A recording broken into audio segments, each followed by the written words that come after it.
world. Bukan joy, bukan sukacita yang dari dunia ini, namun sukacita yang dari Engkau Tuhan, yang tidak akan pernah diambil dari hidup kami oleh keadaan, oleh seseorang sekalipun. Tidak akan dapat mengambil sukacita, karena itu adalah dari Engkau Tuhan. Thank you Jesus. Thank you Lord.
selamatkan kami Tuhan.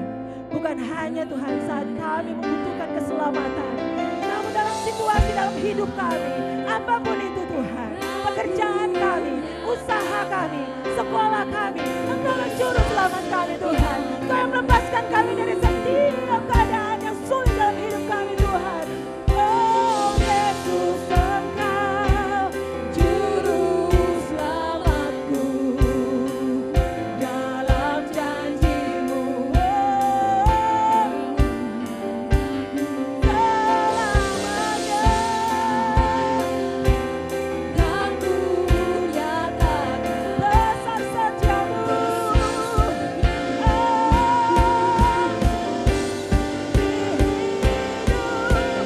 Yesus, Engkau juru selamatku, dalam janji-Mu kemenanganku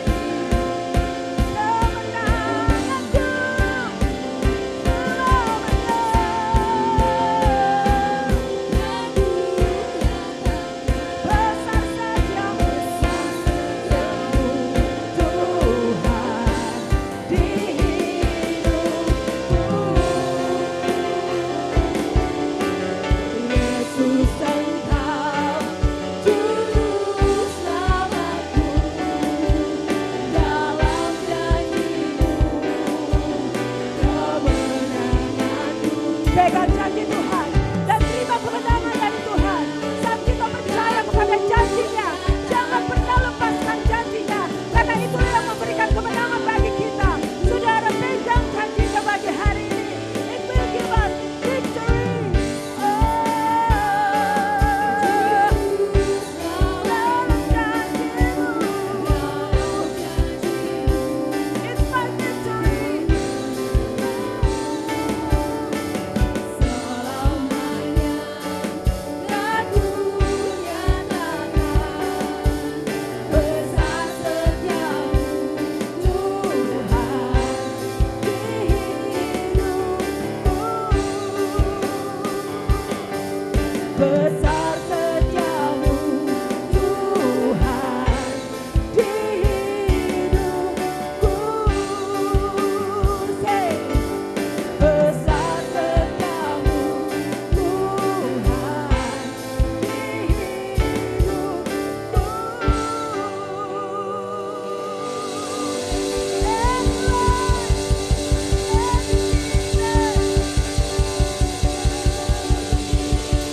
Yes, Lord. Haleluya. Benar Tuhan, besar kasih setia Engkau dalam kehidupan kami. Setiap hari Tuhan, kami boleh melihat, kami boleh merasakan kebaikan-kebaikan Engkau Tuhan. Sama seperti firman Engkau berkata di Mazmur 34 ayat 9. Kecaplah dan lihatlah betapa baiknya Tuhan itu. Berbahagialah orang yang berlindung padanya. Yes Lord. Benar Tuhan, Engkau Bapa yang sungguh baik, yang berlimpah dengan kasih setia dan rahmat Engkau. Engkau tidak pernah meninggalkan kami sedetik pun Tuhan. Karena itu kami mau terus menaruh pengharapan kami. Kami mau menaruh terus iman percaya kami kepada Engkau Tuhan. Karena Engkau telah terbukti Tuhan. Kebaikan Engkau tidak terbantahkan. Sungguh nyata Tuhan, kami boleh melihat, kami boleh mengecap semuanya Tuhan. Engkau telah datang ke dalam dunia ini Tuhan, untuk menolong kami, membebaskan kami, mengangkat kami, dan membaharui kami. Dan Engkau memberikan kami janji-janji Engkau yang besar dan mulia Tuhan. Karena itu kami mau terus berharap, kami mau terus percaya kepada Engkau Tuhan, bahwa pengharapan di dalam Engkau sungguh-sungguh nyata, tidak pernah mengecewakan kami Tuhan. Karena itu kami mau memuji Engkau, memuji kebaikan-Mu, memuji kasih setia Engkau dalam kehidupan kami Tuhan. Bahwa tidak ada yang sama seperti Engkau Tuhan. Terima kasih Tuhan, kami bersyukur, kami bangga punya Allah seperti Engkau Tuhan. Di dalam nama Yesus Tuhan. Terima kasih Tuhan. Dan saat ini kami mau berdoa untuk anak-anak kami Tuhan. Tuhan, kami percaya bahwa mereka adalah generasi penerus gereja ini Tuhan. Mereka adalah generasi penerus kota ini, penerus bangsa ini Tuhan. Karena itu kami mau memberkati mereka Tuhan. Kami mau melepaskan benih-benih karakter Kristus dalam kehidupan mereka Tuhan. Kami memberkati mereka, kami mengurapi mereka, bahwa Roh Allah ada pada mereka. Roh Allah mengurapi mereka, kebaikan dan kemurahan Kau menyertai mereka Tuhan. Kami berdoa ada tanah hati yang gembur, tanah hati yang taat Tuhan. Saat mereka belajar di kelas nanti Tuhan, kami berdoa ada roh ketaatan, roh obedience Tuhan dalam hati mereka. Dan kami berkati atmosfer saat mereka belajar nanti Tuhan, ada damai sejahtera, ada sukacita Tuhan. Dan firman Kau yang akan mentransformasi kehidupan mereka Tuhan. Terima kasih Tuhan, kami berkati dan kami melepaskan mereka, mengutus mereka di dalam nama Yesus. Thank you Lord Jesus. Terima kasih Tuhan, dalam nama Yesus. Amin. Amin. Silakan duduk Bapak Ibu Saudara.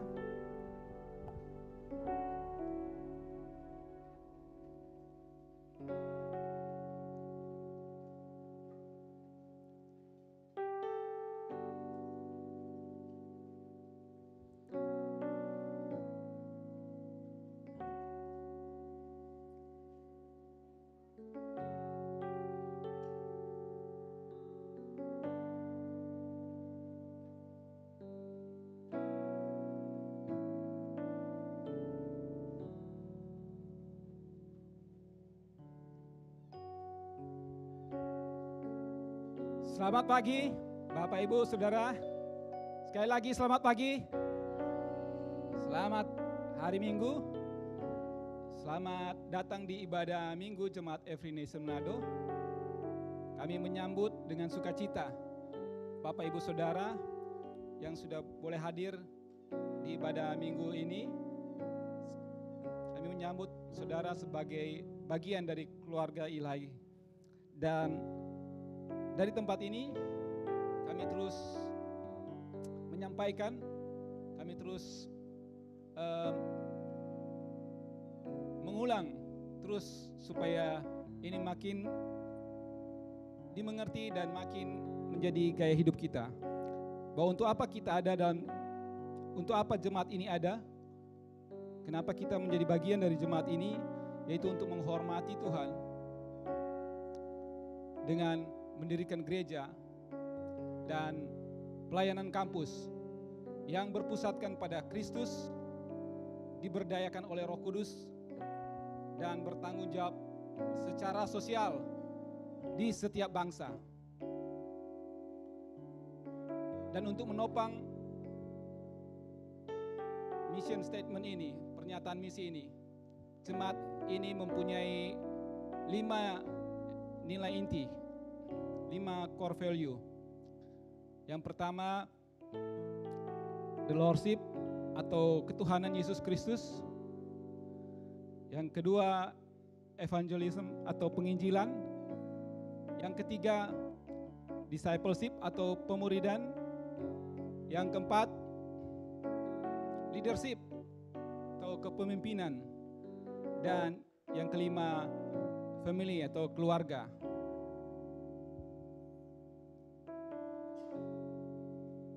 Dan saat ini kita akan memberikan persembahan. Mari kita siapkan benih persembahan kita. Saudara bisa memberi secara langsung dengan mengisi amplop-amplop yang telah tersedia, ataupun saudara bisa memberikan secara transfer melalui nomor rekening gereja. Dan sebelum kita memberi persembahan, ayat firman Tuhan untuk persembahan ada di 2 Korintus 8 ayat 2 dan 3. Selagi dicobai dengan berat dan berbagai penderitaan, sukacita mereka meluap, dan meskipun mereka sangat miskin, namun mereka kaya dalam kemurahan. Aku bersaksi bahwa mereka telah memberikan menurut kemampuan mereka, bahkan melampaui kemampuan mereka. Mari kita berdoa. Terima kasih Tuhan. begitu banyak kebaikan-kebaikan, kemurahan, penyertaan Engkau dalam kehidupan kami Tuhan. Kami terus merasakannya, kami terus mengecapnya Tuhan. Dan sebagai ungkapan syukur, sebagai rasa terima kasih, rasa hormat kami kepada Engkau, kami mau memberi sebagian dari apa yang telah Kau berikan dalam kehidupan kami. Kami berdoa, Kau berkati dan kuduskan setiap persembahan-persembahan yang akan kami berikan. Biar semua boleh berkenan, berbau harum di depan tahta hadirat-Mu. Berkati juga setiap pekerjaan kami, setiap bisnis, setiap usaha kami, setiap studi kami Tuhan. Bahkan setiap kebutuhan dan kerinduan-kerinduan kami Tuhan. Kami percaya bahwa tingkap-tingkap sorga terbuka dan berkat Engkau dicurahkan bagi kami. Terima kasih kami memberi di dalam nama Tuhan Yesus. Amin. Silakan memberi Bapak Ibu. Sambil memberi, ada beberapa penyampaian.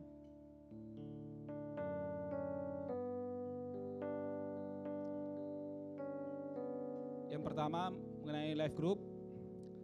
Kami mendorong setiap jemaat untuk terus terhubung dalam life group, baik life group keluarga, life group single profesional, maupun life group pelajar. Dan informasi lebih lanjut mengenai life group akan di follow up oleh masing-masing leader cell.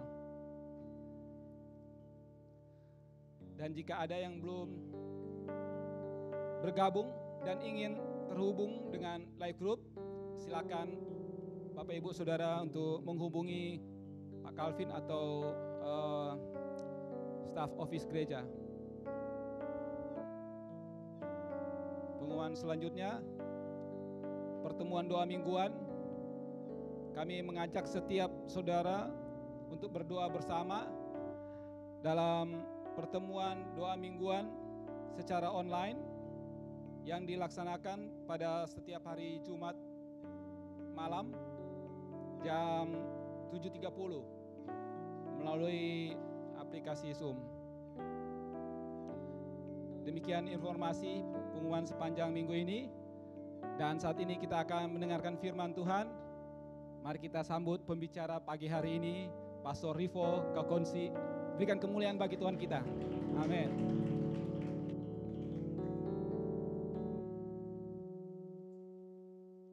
Baik, terima kasih Pak Niko. Selamat pagi Bapak Ibu Saudara sekalian. Selamat hari Minggu. Kita mengucap syukur hari ini kita bisa bersama-sama memuliakan Tuhan tempat ini. Dan saudara, saya tahu kita semakin dekat ke hari Natal. Amin. Kita ada di minggu pertama bulan Desember ini. Dan sebelum saya lebih lanjut, berapa dari saudara yang bersyukur untuk perayaan pranatal bersama yang kita rayakan hari Jumat kemarin? Berapa dari saudara yang mengucap syukur untuk itu? Amin. Kesempatan ini saya mau memberi penghargaan, apresiasi untuk tim Kiki sebagai ketua panitia. Mana Kiki? Ada Hizkia? Oke. Thank you. Mari kita beri applause untuk Kiki dan seluruh tim.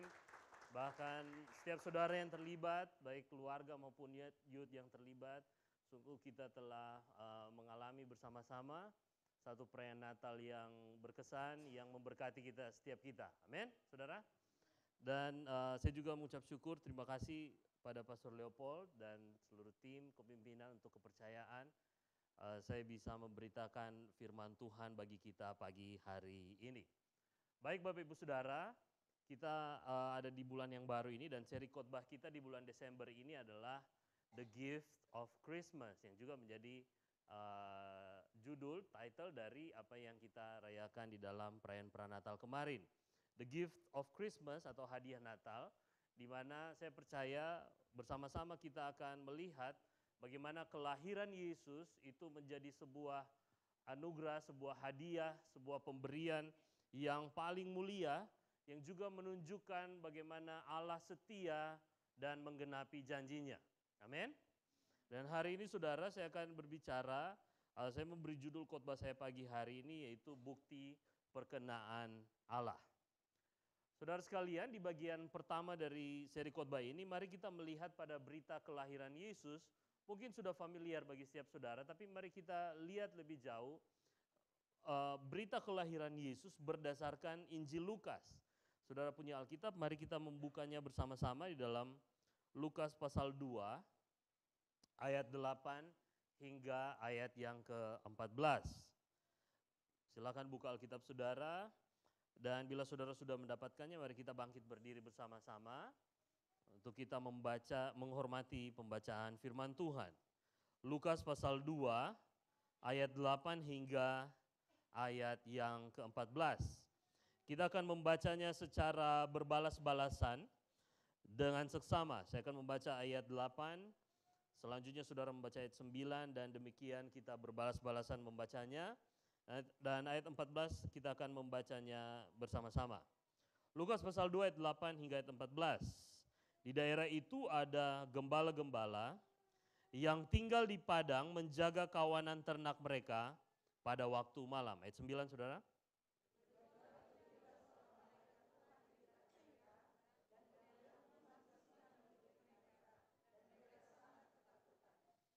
Lalu kata malaikat itu kepada mereka, "Jangan takut, sebab sesungguhnya aku memberitakan kepadamu kesukaan besar untuk seluruh bangsa.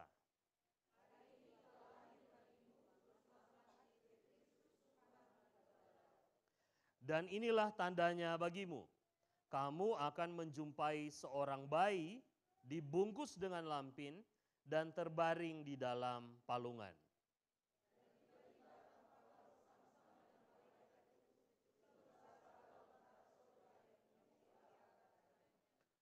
Kemuliaan bagi Allah di tempat yang maha tinggi dan damai sejahtera di bumi di antara manusia yang berkenan kepadanya. Mari kita berdoa bersama-sama. Bapa di sorga, kami mengucap syukur pagi hari ini untuk pembacaan firman-Mu. Terima kasih untuk waktu yang Kau berikan untuk kami bisa belajar dari firman-Mu. Kami tahu firman-Mu adalah pelita bagi kaki kami dan terang bagi jalan kami. Tolonglah kami Tuhan supaya melalui firman yang kami baca ini, kami sungguh-sungguh mengalami firman yang hidup, yaitu Yesus Kristus yang adalah Tuhan yang kami rayakan di hari Natal ini. Sehingga segala sesuatu yang kami lakukan, semua sukacita dan semarak yang ingin kami rasakan di Natal ini, semuanya mengarahkan kami kepada satu nama, yaitu nama Tuhan Yesus Kristus. Dan tolonglah kami pagi hari ini, supaya firman-Mu bekerja dalam kami, dan kami beroleh kemampuan untuk melakukannya. Di dalam nama Tuhan Yesus, kami mengucap syukur dan berdoa, sama-sama kita katakan, amin dan amin. Silakan duduk Bapak Ibu Saudara sekalian. Nah saudara, satu frasa yang akan terus menerus saya jadikan fokus dalam khotbah kali ini bagi kita semua adalah perkenaan Allah. Perkenaan Allah. Nah, apa itu perkenaan Allah atau pleasing to God, sesuatu yang berkenan di hati Tuhan. Secara pribadi saya bisa mendefinisikannya sebagai kesediaan Tuhan. Jadi Tuhan bersedia karena didorong oleh kemurahan hatinya, kesediaan Allah yang didorong oleh kemurahan hatinya untuk Dia mendamaikan kita, untuk memperdamaikan kita yang sebelumnya telah berdosa terhadap Dia, sehingga kemudian kita diterima dan menjadi milik Tuhan, milik Allah. Nah, mengapa hal ini penting? Mengapa penting untuk kita merenungkan perkenaan Allah, khususnya bahkan bagi kita ketika kita mempersiapkan diri untuk merayakan Natal. Karena kalau kita melihat begini saudara, sebelum kejatuhan dalam dosa, manusia mengalami satu keadaan, manusia diciptakan sepenuhnya dalam keadaan di mana dia berkenan di hadapan Tuhan. Dia sepenuhnya diterima. Adam sebagai manusia pertama sepenuhnya diterima di hadapan Allah. Dan dia menikmati hubungan dengan Tuhan yang sungguh luar biasa. Tetapi kemudian oleh karena dosa, oleh karena keputusan manusia untuk berdosa, maka manusia pada akhirnya kehilangan perkenaan di hadapan Allah. Yang terjadi adalah kekosongan yang kemudian oleh usaha pribadi manusia diusahakan secara terus-menerus untuk membuat dirinya berkenan di hadapan Tuhan. Kalau saudara bersinggungan dengan seseorang, saudara bermasalah atau pernah ada konflik dengan seseorang, pasti saudara punya rasa apa? Bersalah. Dan kita akan cenderung untuk melakukan apapun yang bisa kita lakukan sebaik mungkin supaya kita bisa berkenan, supaya kita bisa diterima kembali, supaya hubungan kita bisa kita nikmati bersama-sama kembali. Nah, saudara, sejauh ini manusia memiliki keinginan ini untuk diterima, keinginan untuk bisa berkenan di hadapan Allah. Dan sejak kejatuhan, saya katakan tadi, manusia menyadari, kita sebenarnya menyadari bahwa kebutuhan kita untuk diterima, kebutuhan kita untuk diperkenan, dapat kita peroleh dengan mencoba menutupi diri kita dengan sesuatu yang kita anggap bisa menutupi lubang kekosongan akan perkenaan itu. Sampai sejauh ini apakah saudara bisa ikuti? Nah, saya mau bagikan ini, saya belajar dari The Gospel Coalition, dikatakan begini, ada 3 penutup, 3 covering, 3 upaya yang cenderung manusia lakukan, dan mungkin kita pernah mengalaminya, saya pernah melakukannya, saudara juga pernah melakukannya. 3 upaya untuk menutupi kekosongan oleh karena kita ingin berkenan di hadapan manusia yang sebenarnya lahir dari kekosongan bahwa kita tahu kita tidak berkenan di hadapan Tuhan. Yang pertama Bapak Ibu Saudara adalah diibaratkan seperti dedaunan. Perkenaan yang diperoleh dengan menyembunyikan. Nah, saudara ingat ketika Adam dan Hawa berdosa di hadapan Tuhan, apa yang mereka lakukan? Mereka menyembunyikan kegagalan mereka, mereka mencoba menyembunyikan kegagalan mereka dalam ketelanjangan dengan dedaunan. Adam dan Hawa ingin agar Allah berkenan menerima mereka. Tetapi mata mereka sadar bahwa mereka telah berdosa. Dan mereka menggunakan taktik menyembunyikan dengan menutupi kesalahan mereka menggunakan daun. Dalam terjemahan LAI dikatakan daun pohon ara. Saudara, berapa dari kita pernah merasa seperti ini? Kita tahu bahwa mungkin dengan menyembunyikan kesalahan kita berpikir kita bisa diterima. Itulah makanya ketika konflik terjadi, ketika kita bersih tegang, kita berusaha untuk bersembunyi. Betul saudara? Kita menghindari untuk berbicara dengan orang yang kita mengalami konflik tersebut. Kita menghindari untuk menjadi transparan dan kita menghindari untuk dilihat orang. Tapi sayang saudara, daun pohon ara akhirnya gagal. Karena pada satu titik kita tidak akan pernah mampu menyembunyikan kegagalan kita. Ada amin saudara? Yang kedua adalah, ini upaya yang sering kita lakukan, kulit kambing. Saudara ingat ketika Yakub mencoba untuk memperoleh berkat kesulungan, apa yang dilakukan? Dengan trik yang disepakati oleh ibunya, dia mencoba menutupi dirinya dengan kulit kambing supaya ayahnya mengira bahwa dia adalah Esau yang berbulu. Sehingga kemudian dia memperoleh berkat yang sebenarnya secara adat istiadat bukan menjadi milik dia. Kalau tadi menyembunyikan, itu berarti apa saudara? Kita mencoba untuk tidak terlihat. Kita mencoba untuk kegagalan kita tidak terlihat.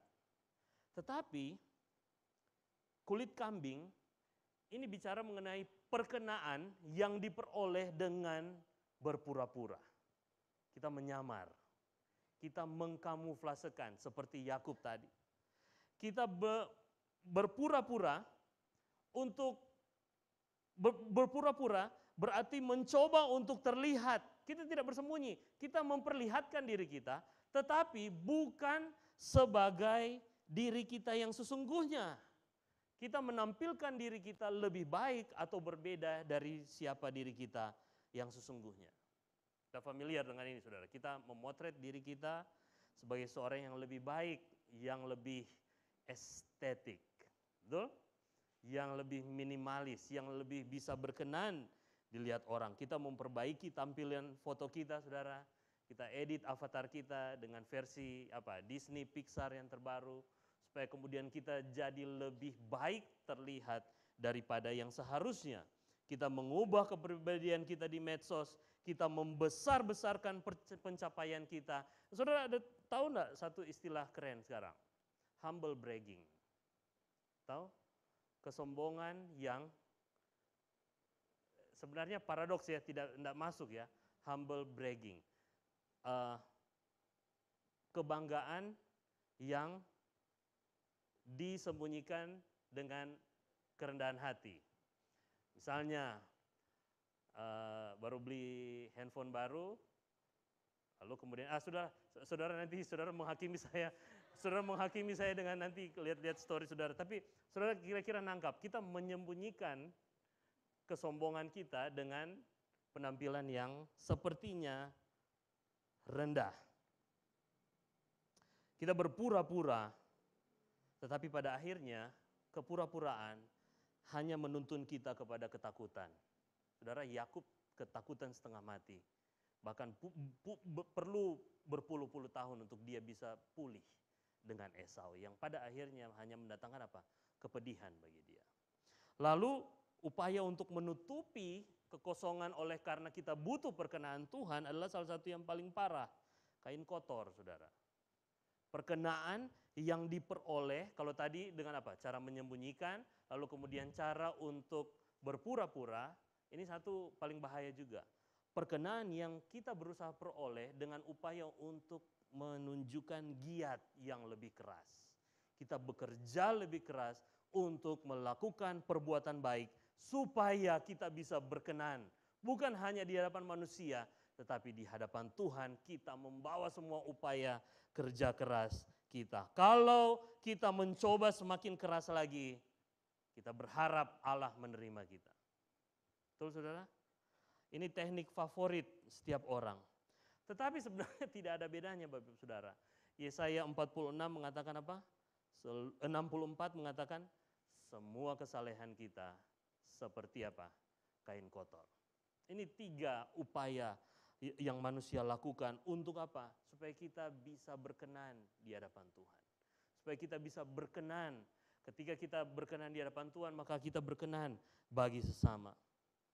Saudara, mencoba membuat Allah terkesan dengan perbuatan baik yang semakin keras kita lakukan adalah sama dengan mencoba membuat seorang raja terpesona dengan pakaian gembel yang kita kenakan. Tetapi Bapak Ibu Saudara sekalian, keinginan kita untuk diterima, keinginan kita untuk berkenan di hadapan Allah hanya bisa dipuaskan dengan satu covering, dengan satu selimut yang menutupi, dengan satu upaya legal yang bisa menutupi segalanya, yaitu the covering of Christ's righteousness. Karena hanya kebenaran Kristus yang merupakan satu-satunya penutup yang tidak terpengaruh oleh seberapa cerdik kita berpura-pura menutupi kesalahan kita, atau seberapa hebat kita bisa mencoba menjadi sesuatu yang lebih baik agar kita bisa dinilai layak. Nah, saudara, apa hubungan dari ketiga hal ini dengan khotbah kita kali ini? Pertama, kita harus sepakat bahwa kebenaran Kristus yang membuat kita berkenan di hadapan Allah. Amen. Kita diterima Allah karena kebenaran yang Kristus imputasikan. Jadi kita tidak pernah berbuat apa yang benar, tetapi kita dipandang seolah-olah kita telah berbuat kebenaran. Oleh karena apa? Kebenaran yang Kristus timpakan kepada kita.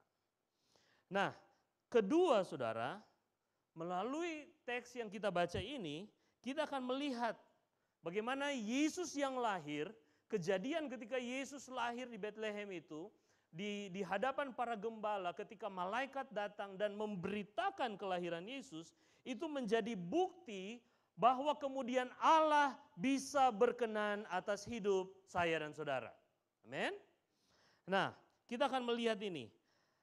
Supaya kemudian setiap kita pada akhirnya kita mengalami apa yang dinamakan transformasi hidup. Seperti apa itu? Mari kita perhatikan. 3 kebenaran tentang perkenan Allah yang ingin saya bagikan dari teks kita hari ini. Yang pertama saudara adalah perkenan Allah merupakan sebuah kabar kesukaan besar.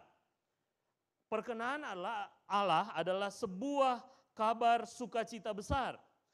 Bagi kita, bagi saya dan saudara, dan bahkan bagi semua bangsa, to every nation. Mengapa ini menjadi sukacita besar? Kalau kita perhatikan konteks yang kita baca tadi, kepada siapa berita kelahiran Mesias disampaikan dalam teks kita? Kepada siapa saudara? Kepada gembala-gembala. Betul? Malaikat datang, malaikat hadir dan memberitakan kepada gembala-gembala kabar yang begitu luar biasa kepada mereka yang sebenarnya direndahkan oleh masyarakat saat itu, Bapak Ibu Saudara sekalian. Kenapa? Karena gembala-gembala dianggap menjijikan. Mereka dianggap sebagai golongan masyarakat yang kotor.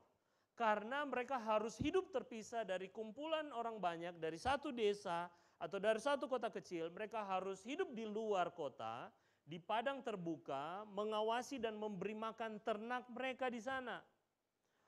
Berhari-hari, berminggu-minggu, bahkan mungkin berbulan-bulan, mereka hidup jauh dari masyarakat, dan mereka jauh dari budaya dan kebiasaan adat istiadat agama Yahudi. Maka orang Yahudi menganggap mereka sebagai orang-orang yang tidak melakukan hukum Taurat. Itulah kenapa mereka tidak diterima di bait Allah, mereka tidak diterima di tengah-tengah masyarakat, bahkan perkataan mereka tidak layak untuk dipegang sebagai kebenaran. Kenapa? Karena mereka hidup terpisah, pekerjaan mereka mengharuskan mereka terpisah dari masyarakat. Tetapi, saudara, yang istimewanya justru berita kelahiran Tuhan Yesus diperdengarkan pertama kali kepada mereka. Saya percaya karena Tuhan mau menyampaikan kesukaan besar. Inilah karya Injil itu, Bapak Ibu Saudara. Kesukaan besar itu disampaikan kepada mereka yang terabaikan. Di ayat 10 dikatakan begini, saudara. Kita perhatikan ayat 10. Dikatakan apa? Lalu kata malaikat itu kepada mereka, jangan apa? Jangan takut, sebab sesungguhnya aku memberitakan kepadamu kesukaan besar untuk seluruh bangsa. Ada satu sukacita besar yang bukan hanya menghibur mereka, tetapi juga menjadi kabar kesukaan bagi seluruh bangsa. Amin.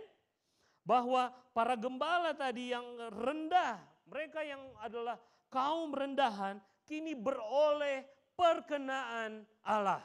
Untuk apa saudara? Untuk mereka menerima kabar kesukaan besar bagi seluruh dunia, perbuatan besar Allah disampaikan kepada mereka pertama kali. Wow, mereka yang terabaikan, mereka yang ditolak oleh masyarakat, justru menerima kehormatan untuk mendengarkan kabar baik mengenai kelahiran Sang Mesias. Lalu ayat 11 mengatakan apa saudara? Perhatikan, kabar yang disampaikan oleh malaikat adalah apa? Hari ini telah lahir bagimu juru selamat, yaitu siapa? Kristus, Tuhan. Dikatakan hari ini, pada hari tertentu, pada hari yang memang telah ditentukan oleh Allah, pada waktu dan pada masa yang benar-benar ada dalam sejarah. Kelahiran Yesus betul-betul nyata Bapak Ibu Saudara. Kalau saudara mau tahu buktinya, baca Lukas 2 ayat 1-3. Ada rentetan perkataan yang mungkin tidak masuk bagi kita. Zamannya siapa? Kirenius menjadi wali di negeri Syria pada masa ini dan sebagainya. Mungkin tidak ideal bagi kita, tetapi itu adalah bukti bahwa kelahiran Yesus sungguh-sungguh ada. Hari ini malaikat menegaskan bahwa Mesias itu telah datang. Lalu kemudian dikatakan apa? Telah lahir bagimu bahwa Sang Putra itu telah turun menjadi manusia. Saudara, kata lahir di situ menunjukkan bahwa apa? Dia jadi manusia. Dia sungguh-sungguh menjadi manusia. Tuhan yang menjadi manusia melalui apa? Kelahiran. Dia bukan datang menjadi seperti manusia dewasa dan langsung hadir di muka bumi. Itu siluman Bapak Ibu Saudara. Tapi Tuhan yang agung dan besar itu memilih menjadi manusia. Lahir seperti menjadi seorang bayi. Membuktikan bahwa apa? Dia Tuhan yang menjadi manusia. Lalu kemudian telah lahir bagi apa? Juru selamat. Bahwa dia datang untuk apa saudara? Menyelamatkan saudara dan saya dari dosa dan maut. Masalah paling mematikan Bapak Ibu Saudara yang tidak akan pernah bisa terselesaikan dengan upaya dari diri kita sendiri. Yaitu siapa? Yaitu Kristus. Dia yang diurapi. Sang Putra yang ditentukan untuk misi khusus. Kristus artinya diurapi. Dia dipersiapkan untuk sebuah tugas yang mulia. Sebuah tugas yang khusus. Pemilik alam semesta. Pemilik seluruh ciptaan. Pemilik nafas hidup saudara dan saya. Memilih untuk melakukan tugas yang mulia itu. Dia lahir menjadi manusia. Dibesarkan dari kanak-kanak, dia hidup, dia melayani, dia menderita, dia mati, tapi kemudian dia bangkit, naik ke sorga. Bagi siapa saudara? Bagi keselamatan kita, bagi keselamatan saudara dan saya. Lalu dikatakan apa? Yaitu Kristus, apa katanya di situ? Tuhan. Bahwa dia tadi yang menjadikan segala sesuatu, memilih untuk mengasihi saudara dan saya. Turun dalam kehinaan, turun dalam kerendahan, dijauhi, direndahkan.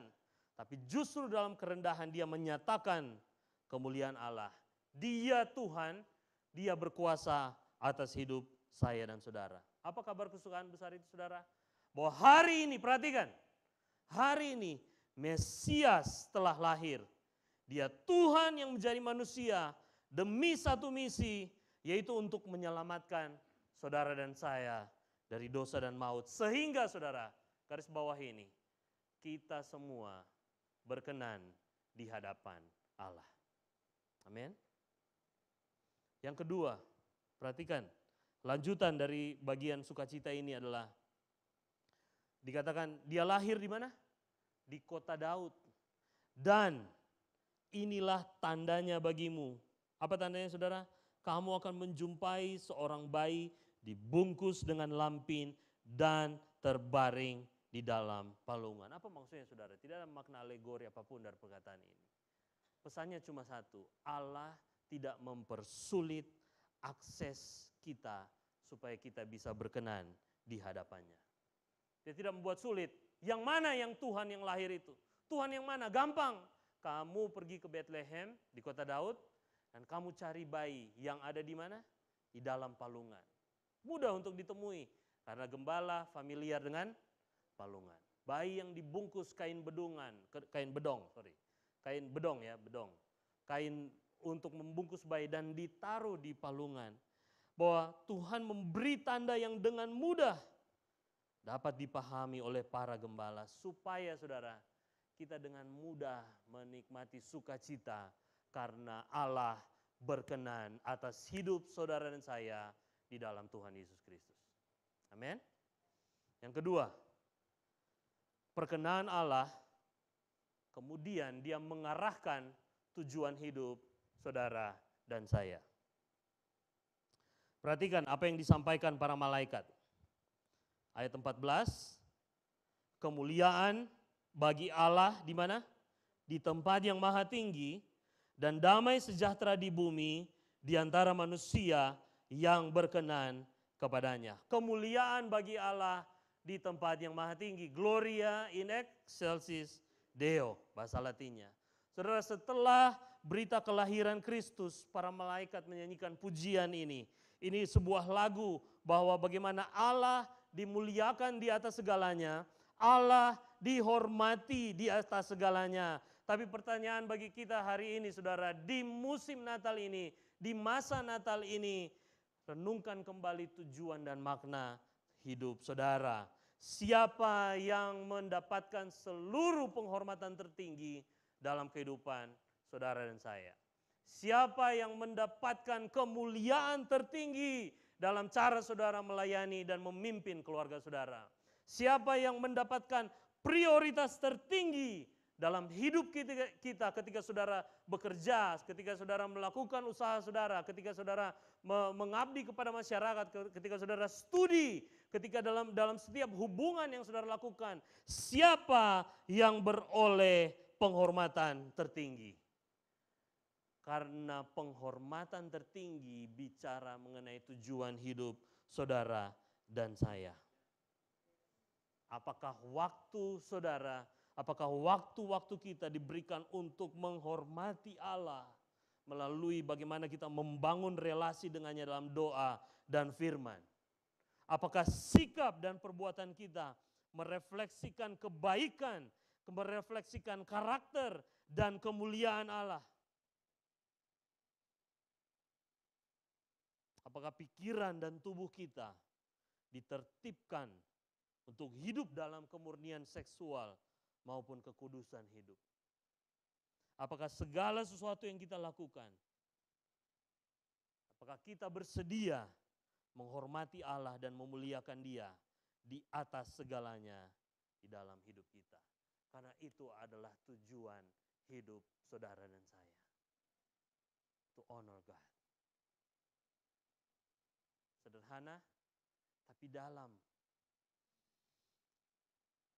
Dan bahkan dilanjutkan dikatakan apa? Damai sejahtera di bumi. Di antara siapa saudara? Di antara manusia yang berkenan kepadanya. Seperti apa damai sejahtera yang dibilang di sini? Bahasa aslinya bilang Eirene. Saudara tahu siapa itu Eirene? Damai sejahtera, saya bilang tadi ke Ena, namamu bagus sekali. Tahu artinya? Betul, dia tahu. Artinya apa? Damai sejahtera. Damai sejahtera seperti apa saudara? Alkitab mengajarkan kepada kita bahwa damai sejahtera yang kita miliki dalam Allah, di dalam Yesus Kristus, yang diberikan Tuhan kepada kita adalah Eirene. Damai sejahtera bukan karena ketiadaan konflik di sekitar kita, bukan karena tidak ada perang, bukan karena tidak ada bom, tidak ada kerusuhan, bukan karena tidak ada bersih tegang masalah yang terjadi, tetapi damai sejahtera karena Allah telah mendamaikan kita dengan dirinya. Tidak pernah bergantung oleh keadaan. Damai sejahtera yang adalah pengampunan Allah yang mutlak dan sempurna. Itu yang dinyanyikan malaikat. Sehingga kita tahu sekarang, ini tujuan kita saudara. Tujuan hidup saudara dan saya. Biar ini menjadi sesuatu yang kita pegang di hari Natal, di Natal 2023 ini saudara. Kita hidup sebagai orang-orang yang telah diperdamaikan Allah di dalam Kristus untuk menghormati Dia. Yang ketiga, yang terakhir saudara. Bahwa perkenan Allah menjadi motivasi untuk kita memiliki perubahan dalam cara hidup kita. Mari perhatikan saudara bagian selanjutnya yang tidak kita baca tadi, yaitu bagian ayat 15 sampai 20. Dikatakan ayat 15, setelah malaikat-malaikat itu meninggalkan mereka dan kembali ke sorga, apa yang terjadi saudara? Setelah peristiwa spektakuler itu, gembala-gembala berkata seorang kepada yang lain, mari, apa saudara? Kita pergi ke Bethlehem untuk melihat apa yang terjadi di sana, seperti yang diberitahukan Tuhan kepada kita. Peristiwa spektakuler yang mereka lihat, ribuan malaikat sorga yang mereka lihat bernyanyi begitu luar biasa, tidak ditanggapi dengan diam. Terangkap? Mereka tidak diam dan mereka tidak mengenang, wow, kamu rasa apa tadi? Apa yang Anda rasakan tadi? Mantap, mantap. Mari orang tetap tinggal di sini. No. Mereka tidak melakukannya seperti itu. Tapi perhatikan ayat 16 katakan apa? Ayat 16. Mohon maaf, saya keliru. Mereka apa? Cepat-cepat berangkat dan menjumpai Maria dan Yusuf dan bayi itu yang sedang berbaring dalam palungan. Mereka dengan bersegera menanggapi firman Tuhan. Mereka menanggapi, saudara, perkenaan Tuhan yang dinyatakan kepada mereka. Mereka bergegas melangkah mengikuti firman Tuhan. Mereka melakukan ketaatan yang sempurna. Mereka pergi dan mereka mengikuti apa yang firman Tuhan tunjukkan kepada mereka. Lalu ayat 17 hingga 19 mengatakan, saudara, ketika mereka melihat, mereka memberitahukan apa yang telah dikatakan kepada mereka tentang anak itu. Jadi mereka mengalami apa? Mereka mengalami nyanyian malaikat, kehadiran malaikat yang luar biasa, yang spektakuler, yang mungkin kita belum pernah mengalaminya, saudara. Tapi pengalaman yang luar biasa tadi, mereka tidak menanggapinya dalam diam. Mereka kemudian bergegas bersama-sama, ayo mari kita lihat bahwa dia sungguh-sungguh hadir. Dan ketika mereka sampai di sana, dikatakan apa? Mereka menceritakan, mereka memberitahukan, mereka membuka mulut mereka akan apa yang telah disampaikan kepada mereka. Mereka berbicara firman Tuhan. Dan bahkan dikatakan apa? Orang-orang yang mendengar, orang-orang yang ada di situ, Maria, Yusuf, dan bisa jadi ada orang-orang lain yang mendengar perkataan gembala itu menjadi apa, saudara? Mereka heran, mereka amazed, mereka takjub dengan perkataan dari para gembala tadi. Dan ayat 20 kemudian menyimpulkan begini Bapak Ibu Saudara. Ayat 20 mengatakan, maka kembalilah gembala-gembala itu sambil apa, saudara? Ayat 20 perhatikan, sambil memuji dan memuliakan Allah karena segala sesuatu yang mereka dengar dan mereka lihat semuanya sesuai dengan apa yang telah dikatakan kepada mereka. Saudara, perkenaan Tuhan mengubahkan cara hidup mereka. Perkenaan Tuhan mengubah status, mengubah cara pikir para gembala-gembala ini.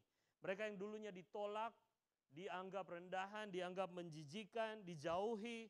Tetapi kini kemudian mereka beroleh perkenaan Tuhan, mereka beroleh perkenaan Allah, dan mereka menjadi orang-orang yang memuliakan Allah. Mereka menjadi orang-orang yang menceritakan siapa Mesias yang telah lahir itu. Saya mau mengajak setiap kita hari ini Bapak Ibu Saudara. Ini menjadi dalam tradisi gereja, ini menjadi minggu Advent yang pertama. Saya mau mengajak setiap kita hari ini, kita harus terus mengingat bahwa oleh Yesus Kristus yang telah lahir itu, kita dijadikan berkenan di hadapan Allah. Kita diterima Allah. Amin. Saudara dan saya diterima sepenuhnya di hadapan Tuhan. Dan bahkan kita bisa sepenuhnya memiliki hidup yang mengalami transformasi. Perkenaan Allah menjadi motivasi untuk kita keluar dari keadaan kita yang terpuruk. Berapa dari saudara yang lelah karena cara hidup yang tidak bisa diubah? Saudara terjebak, saudara terpuruk karena dosa, karena kegagalan yang saudara alami mungkin sepanjang tahun ini, karena saudara dikecewakan, atau mungkin karena saudara sadar bahwa ada sikap yang begitu egois dalam diri kita.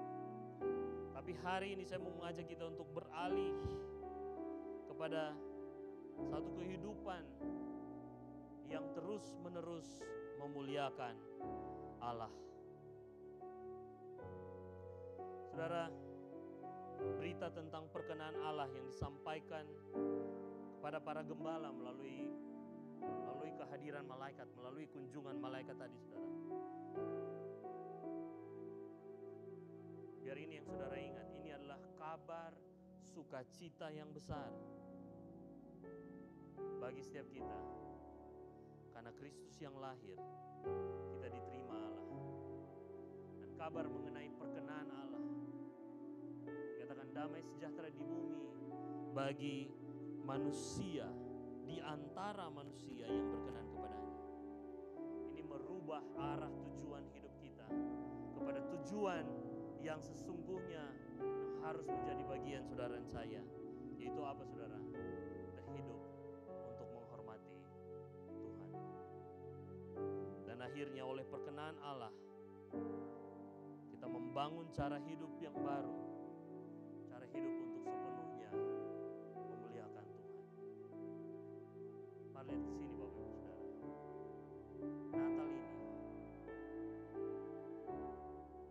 doakan ini bersama pasangan saudara, doakan ini bersama anak-anak saudara, doakan ini bersama orang tuamu, bersama orang-orang yang kau kasihi di rumah. Minta Tuhan,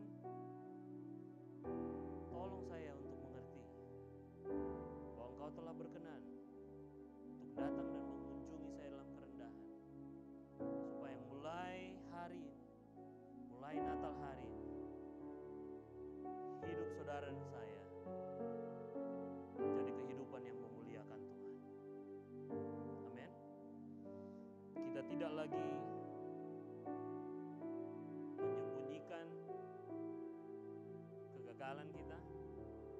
Kita tidak lagi menyembunyikan kekosongan karena kita butuh untuk diterima, kita butuh untuk berkenan. Dan kita tidak lagi berpura-pura untuk menjadi lebih baik. Kita berhenti berpikir bahwa ketika kita berusaha lebih keras, melakukan apa yang baik lebih keras, itu semua membuat kita berkenan di hadapan Allah. Tapi karena Kristus yang telah lahir bagi saya dan saudara, kita diterima dan kita berkenan di hadapan Allah. Amin. Mari kita merespon ini dengan mengambil perjamuan pagi hari ini. Saudara bisa mengambil roti saudara dan mempersiapkan elemen untuk anggur saudara.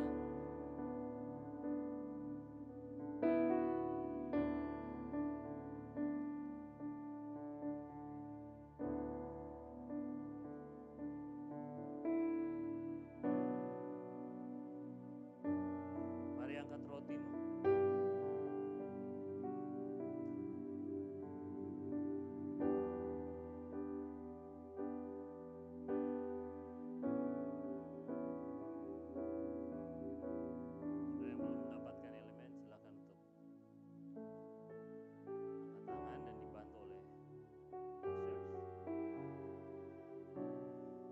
Mari kita berdoa. Bapa, kami datang kepada Engkau pagi hari ini. Terima kasih karena di dalam Kristus Yesus kami beroleh perkenaan Allah. Kami berkenan diterima oleh Bapa kami yang begitu mengasihi kami. Bukan lagi karena apa yang bisa kami lakukan untuk menyembunyikan kehampaan diri kami, untuk menyembunyikan ketelanjangan dan kebersalahan karena dosa. Kami tidak perlu lagi untuk berpura-pura menjadi seseorang atau menjadi sesuatu yang bukan diri kami. Dan kami berhenti dari semua upaya dan kerja keras kami lakukan, lalui semua perbuatan baik kami, supaya kami berkenan diterima di hadapan Engkau. Tapi pagi hari ini, oleh Yesus Kristus yang datang dan lahir bagi kami berkenan di hadapan Allah. Dan pagi ini, kami mengangkat roti kami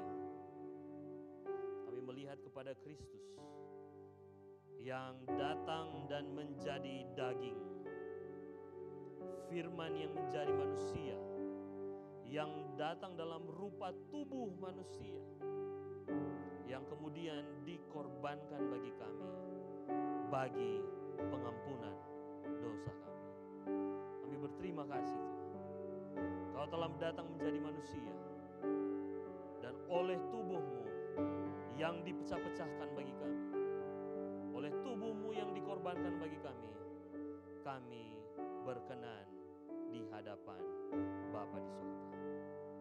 Kami menerima roti ini dan memakannya dengan penuh ucapan syukur di dalam nama Tuhan Yesus.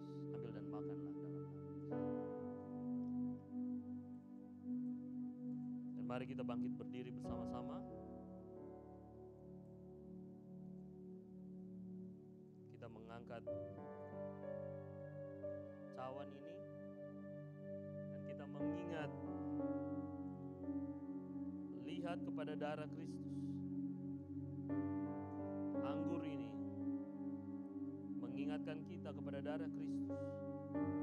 Karena tanpa pencurahan darah, Bapak Ibu Saudara sekalian, tanpa pencurahan darah, maka tidak akan pernah ada pengampunan dosa, tidak akan pernah ada perkenaan Allah bagi saudara dan saya. Darah Yesus telah dicurahkan supaya setiap kita disucikan dan beroleh pengampunan dari Bapa. Terima kasih Tuhan untuk darah-Mu yang ditumpahkan menjadi perjanjian bagi kami. Bahwa setiap kali kami meminum cawan ini, setiap kali kami minum anggur ini, kami mengingat dan kami menghargai darah yang sudah dicurahkan di kayu salib bagi kami, sehingga kami beroleh perkenaan Allah. Yesus telah menjadi yang terkutuk di atas kayu salib. Yesus telah menjadi begitu buruk rupanya, supaya kemudian kami dijadikan indah dan kami memperoleh perkenanan Tuhan. Itulah yang kami syukuri pagi hari ini. Biar kami meminum ini dengan penuh ucapan syukur di dalam nama Tuhan Yesus. Ambil dan minumlah dalam nama Tuhan Yesus.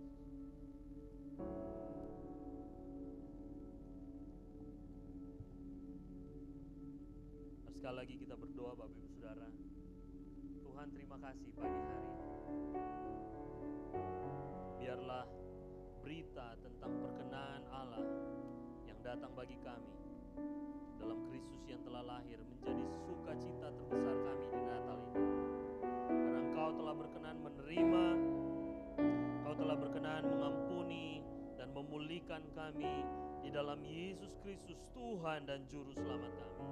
Dan Tuhan, aku berdoa pagi hari ini, biar kabar tentang perkenaan Allah ini mengubahkan dan mengarahkan kami kepada tujuan hidup kami yang sesungguhnya untuk menghormati Engkau dalam seluruh hidup kami.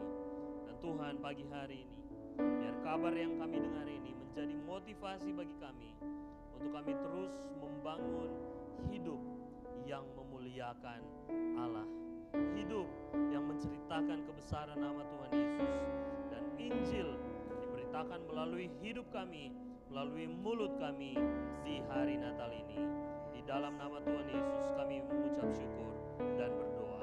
Amin. Amin. Mari kita Yes, thank you Jesus.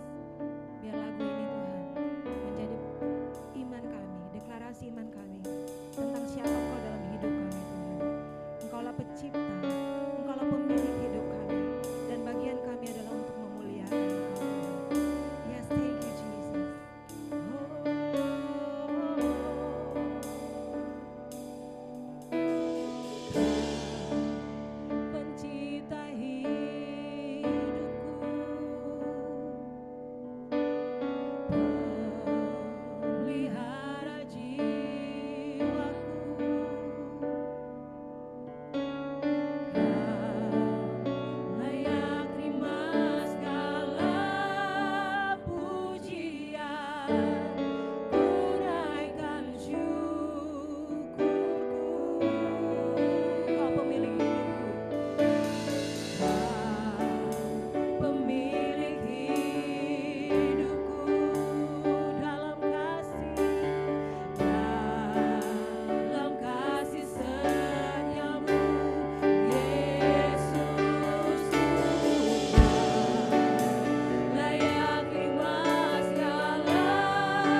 sangat baik di dalam kehidupan kami.